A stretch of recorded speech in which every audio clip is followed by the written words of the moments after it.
ಕೂಲಿಗಾರ Max Muller. ಈತ ಮಹಾನ್ ವಿದ್ವಾಂಸ, ಪಾಶ್ಚಾತ್ಯ ಸಂಸ್ಕೃತ ವಿದ್ವಾಂಸರಲ್ಲಿ ಅತಿಗಣ್ಯ ವ್ಯಕ್ತಿ, ಭಾರತದ ದೇಶದ ಒಳ್ಳೆಯ ಮಿತ್ರನೂ ಕೂಡ ಹೌದು.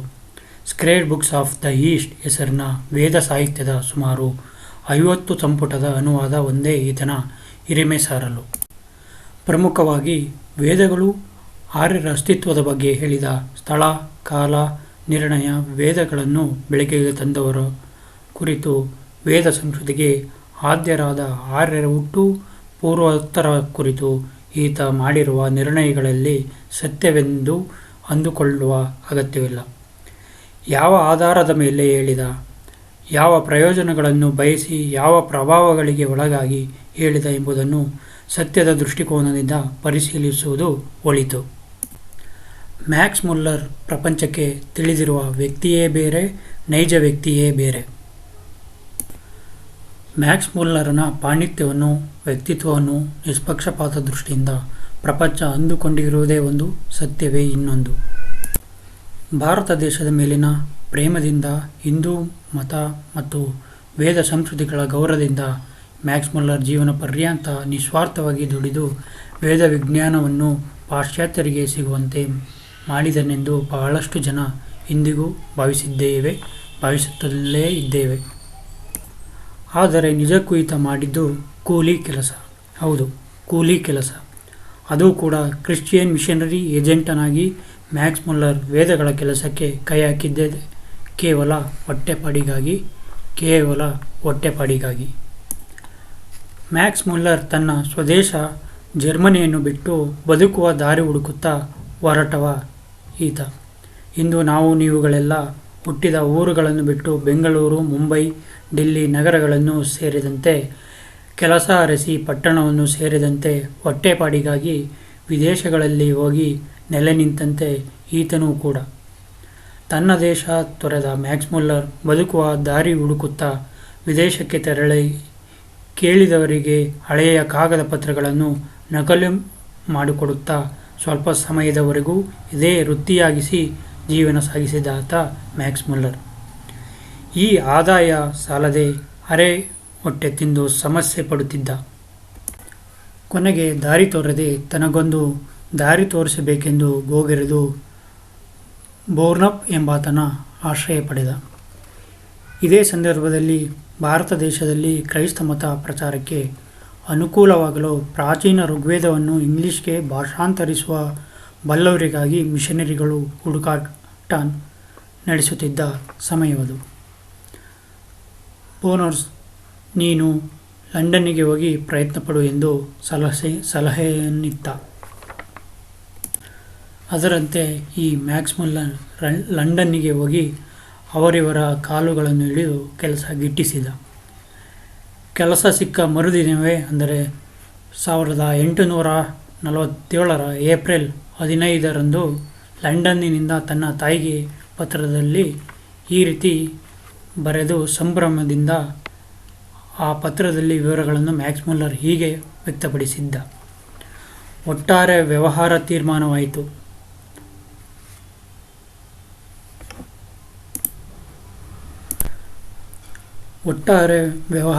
ತೀರ್ಮಾನವಾಯಿತು. ಪ್ರೈಸ್ ನನಗೆ ದಕ್ಕಿದೆ. ಎಷ್ಟೋ ಕಾಲ ನಾನು ಪಟ್ಟ ಕಷ್ಟ ಫಲಿಸಿ ಕೇಳಿದ್ದು ನನಗೂ ಸಿಕ್ಕಿದೆ ಎಂದರೆ ಇನ್ನೂ ನಂಬಲಿಕ್ಕೆ ಸಾಧ್ಯವಾಗುತ್ತಿಲ್ಲ. ನಾನು ವರ್ಷಕ್ಕೆ 50 ಪುಟಗಳನ್ನು ಅಚ್ಚಿಗೆ ಸಿದ್ಧಪಡಿಸಿ ಕಂಪನಿಗೆ ತಲುಪಿಸಬೇಕು. ಇದಕ್ಕೆ ಪುಟಕ್ಕೆ 4 ಪೌಂಡುಗಳಂತೆ ವರ್ಷಕ್ಕೆ 200 ಪೌಂಡುಗಳನ್ನು ಕೇಳಿದೆ. ನಿನ್ನೆಯಷ್ಟೇ ಆ ಸಂಗತಿ ಅಧಿಕೃತವಾಗಿ ನಿರ್ಣಯವಾಯಿತು. 400 ಪುಟಗಳಿಗೂ ಹೆಚ್ಚಿನ ಇರುವುದರಿಂದ ಇದನ್ನು 8 ವರ್ಷಗಳ ಕಾಲ ಚಿಂತೆಯಿಲ್ಲ.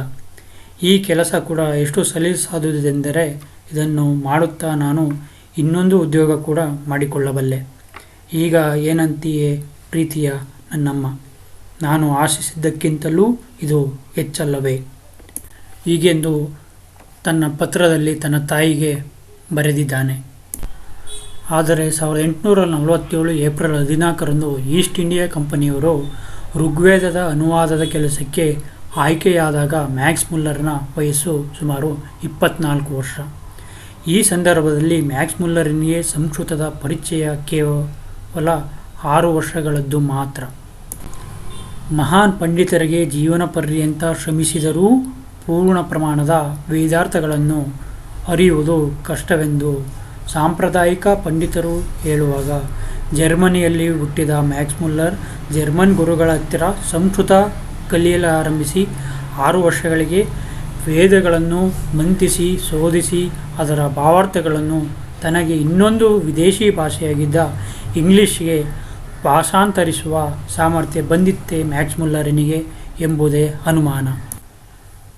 ಪ್ರಸಕ್ತ 21ನೇ ಶತಮಾನದಲ್ಲಿ, ಅಂದರೆ ಪ್ರಸ್ತುತ ನಡೆಯುತ್ತಿರುವ ಸ್ಪರ್ಧಾತ್ಮಕ ಪರೀಕ್ಷೆಯ ಪ್ರಶ್ನೆ ಪತ್ರಿಕೆಗಳ ಇಂಗ್ಲಿಷ್ನಿಂದ ಕನ್ನಡ ಅನುವಾದದಲ್ಲಿಯೇ ರಾಶಿ ತಪ್ಪುಗಳನ್ನು ಮಾಡುತ್ತೇವೆ. ಸುಮಾರು 1ನೇ ತರಗತಿಯಿಂದ ಪದವಿ ಪಡೆಯುವವರೆಗೆ ಸುಮಾರು 15ರಿಂದ 18 ವರ್ಷಗಳ ಕಾಲ ಮಾತೃಭಾಷೆ ಹಾಗೂ ಇಂಗ್ಲಿಷ್ ಕಲಿತಿದ್ದರೂ ರಾಶಿ ತಪ್ಪುಗಳನ್ನು ನಾವು ಕಾಣುತ್ತೇವೆ.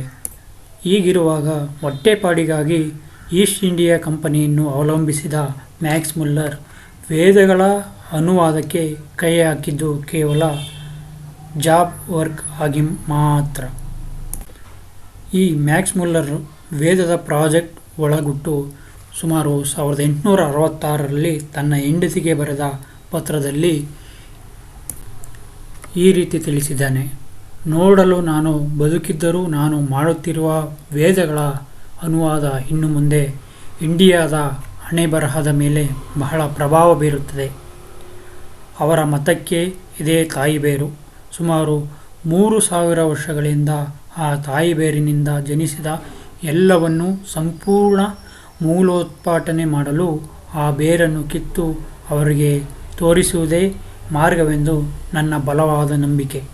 ಹೀಗೆಂದು ಆತ ತನ್ನ ಹೆಂಡತಿಗೆ ಪತ್ರದಲ್ಲಿ ಬರೆದು ವಿವರಿಸಿದ್ದಾನೆ. ಹೀಗೆ ತನ್ನ ಹೆಂಡತಿಗೆ ಹೇಳುವಾಗ ಮ್ಯಾಕ್ಸ್ ಮುಲ್ಲರನಿಗೆ ವೇದಗಳ ಅನುವಾದ ಆರಂಭಿಸಿ 19 ವರ್ಷಗಳಾಗಿದ್ದವು. 3000 ವರ್ಷಗಳಿಂದ ಬೇರೂರಿದ ವೇದ ಸಂಸ್ಕೃತಿಯನ್ನು ಬೇರು ಸಹಿತ ಕಿತ್ತುಹಾಕುವುದೇ ಆತನ ವೇದಗಳ ಕೆಲಸದ ನಿಜವಾದ ಉದ್ದೇಶ ಎಂದು ತನ್ನ ಮಡದಿಗೆ ಮುಚ್ಚುಮರೆಯಿಲ್ಲದೆ ತನ್ನ ಪತ್ರದಲ್ಲಿ ಬರೆದು ತಿಳಿಸಿದ್ದಾನೆ. ಸರಿಸುಮಾರು 1856ರ ಆಗಸ್ಟ್ 25ರಲ್ಲಿ ಬರೆದ ಮ್ಯಾಕ್ಸ್ ಮುಲ್ಲರ್ನ ಮತ್ತೊಂದು ಪತ್ರ ಈ ಬೇರಿನ ರಹಸ್ಯದ ಬಗ್ಗೆ ನಿಮಗೆ ತಿಳಿಸಲೇಬೇಕು. ವೇದಗಳ ಪ್ರಾಜೆಕ್ಟ್ ತನಗೆ ಸಿಗುವಂತೆ ಮಾಡುವಲ್ಲಿ ಸಹಾಯ ಮಾಡಿದ ಕಾರ್ಲ್ ಜೋಸಿಯಸ್ ವಾನ್ ಬನ್ಸೆನ್ಸ್ಗೆ ಬರೆದ ಪತ್ರದಲ್ಲಿ ಹೀಗೆ ತಿಳಿಸಿದ್ದಾನೆ: ಸೈಂಟ್ ಪಾಲ್ ಕಾಲದಲ್ಲಿನ ರೋಮ್ಗಿಂತ ಗ್ರೀಸ್ಗಿಂತ ಈಗ ಇಂಡಿಯಾ ಕ್ರೈಸ್ತ ಮತಕ್ಕೆ ಪರಿಪಕ್ವ ಸ್ಥಿತಿಯಲ್ಲಿದೆ. ಇಲ್ಲಿ ಕೊಳೆತು ಹೋಗಿರುವ ವೃಕ್ಷ ಸ್ವಲ್ಪ ಸಮಯದಿಂದ ಕೃತ್ರಿಮಿಯ ಉಸಿರಾಟದಿಂದ ನಿಂತಿದೆ. ಅದು ಈಗಲೋ ಆಗಲೋ ಮರ ಬೀಳಬೇಕಾದದ್ದೇ ಎಂದು ಇಂಗ್ಲಿಷರು ಗ್ರಹಿಸಿದ್ದಾರೆ. ಆ ಕೆಲಸ ಆದ ಹಾಗೆ. ಈ ಹೋರಾಟಕ್ಕಾಗಿ ನಾನು ನನ್ನ ಪ್ರಾಣವನ್ನಾದರೂ ಧಾರೆ ಎರೆಯುತ್ತೇನೆ. ಕನಿಷ್ಠ ಈ ಸೆಣಸಾಟವನ್ನು ಯಶಸ್ವಿಗೊಳಿಸುವುದಕ್ಕೋಸ್ಕರ ನನ್ನ ಸಹಾಯ ಹಸ್ತ ನೀಡುತ್ತೇನೆ. ಇಂಡಿಯಾದಲ್ಲಿ ಬೇರೂರಿದ್ದು ಯಾವುದಾದರೂ ಶೀಘ್ರವಾಗಿ ಇಡೀ ಏಷ್ಯಾವನ್ನು ಆವರಿಸಿಬಿಡುತ್ತದೆ. ಅಲ್ಲಿ ಕ್ರೈಸ್ತಮತ ಉತ್ಕರ್ಷಗೊಳ್ಳುವುದನ್ನು ಪ್ರಪಂಚ ನೋಡಲು ಶಕ್ಯವಾದರೆ ಸಾಕು. ಕ್ರೈಸ್ತಮತಕ್ಕಿರುವ ಅದ್ಭುತ ಜೀವಶಕ್ತಿಯನ್ನು ನಿರೂಪಿಸಲು ಅದಕ್ಕಿಂತಲೂ ಉತ್ತಮ ಅವಕಾಶ ಇನ್ನೊಂದಿಲ್ಲ. ಈ ಎಲ್ಲವೂ ಮುಲ್ಲರ್ನ ವಿರೋಧಿಗಳು ಆತನ ಹೆಸರು ಹಾಳು ಮಾಡಲು ತಿರುಚಿದ ಹೇಳಿಕೆಗಳೆಂದು ಅನ್ನಿಸಲೂಬಹುದು. The life and letters of the right honourable Friedrich Max Muller ಎಂಬುದು ಮ್ಯಾಕ್ಸ್ ಮುಲ್ಲರನ ಮೊದಲ ಜೀವನ ಚರಿತ್ರೆ. 19ನೇ ಶತಮಾನದ ಆರಂಭದಲ್ಲಿ, ಅಂದರೆ 1902ರಲ್ಲಿ ಪ್ರಕಟವಾದ ಪುಸ್ತಕ. ಇದನ್ನು ಬರೆದವರು ಬೇರೆ ಯಾರೂ ಅಲ್ಲ, ಮ್ಯಾಕ್ಸ್ ಮುಲ್ಲರ್ನ ಮಡದಿ Georgia Max Muller. East India ಕಂಪನಿಗೆ ಪ್ರಾಚೀನ ವೇದ ಸಾಹಿತ್ಯವನ್ನು ಅಪಾರ ಖರ್ಚು ಮಾಡಿ ಇಂಗ್ಲಿಷ್ಗೆ ತರ್ಜುಮೆ ಮಾಡಬೇಕೆಂದ ಆಲೋಚನೆ ಯಾಕೆ ಬಂತು ಎಂಬುದೇ ಒಂದು ಪ್ರಶ್ನೆ. ವಿದೇಶಿ ವ್ಯಾಪಾರಿಗಳ ಜೊತೆಯಲ್ಲೇ ಬಂದ ಕ್ರೈಸ್ತ ಮಿಷನರಿಗಳು ಮತ ಪ್ರಚಾರವನ್ನು ಯಾವ ಅಡೆತಡೆಗಳೂ ಇಲ್ಲದೆ ನಡೆಸುತ್ತಿದ್ದರು. ಆದರೆ 1799 ಆಸುಪಾಸಿನಲ್ಲಿ ಕೋಲ್ಕತ್ತಾದ ಹತ್ತಿರದ ಶ್ರೀರಾಂಪುರ ಮಿಷನ್ ಸ್ಥಾಪಿಸಿ ವಿಲಿಯಂ ಕೇರಿ ನಾಯಕತ್ವದಲ್ಲಿ ಮತ ಪ್ರಚಾರ ಮಾಡಿದರೂ ಪ್ರಗತಿ ಸಾಧಿಸಲಾಗಲಿಲ್ಲ.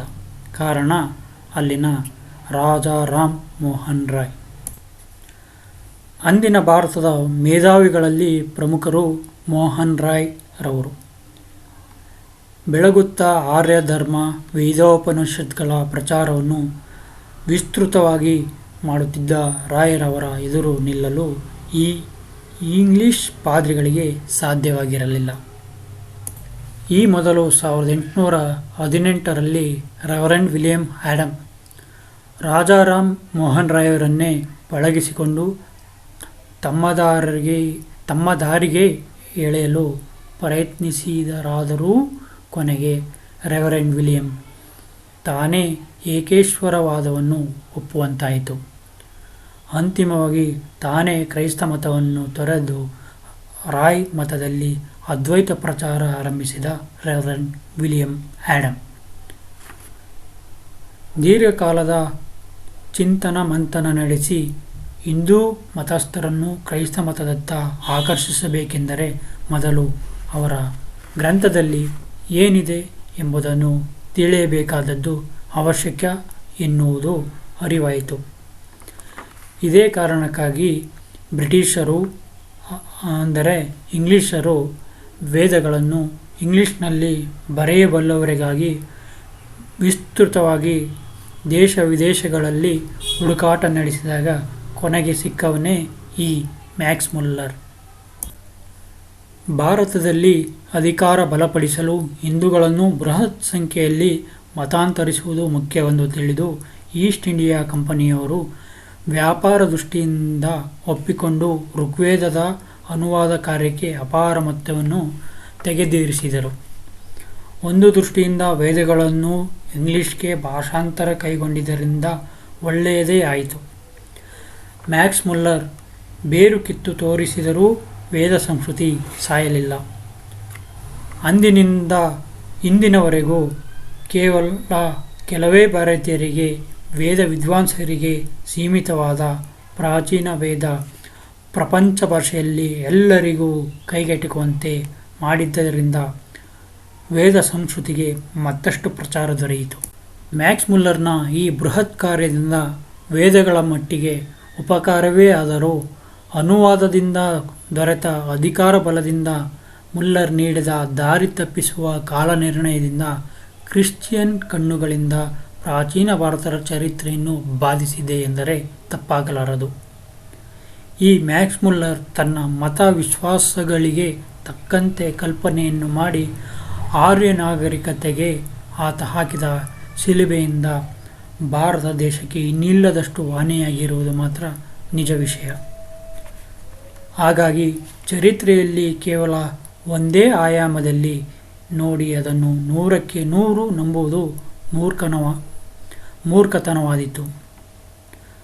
ಭಾರತದ ದೃಷ್ಟಿ ಹಾಗೂ ವಿದೇಶಿ ಯಾತ್ರಿಕರ ದೃಷ್ಟಿ ಎರಡನ್ನೂ ಕೂಡ ಪ್ರಸ್ತುತ ಕಲಿಕೆಯಲ್ಲಿ ತಿಳಿಸಬೇಕು.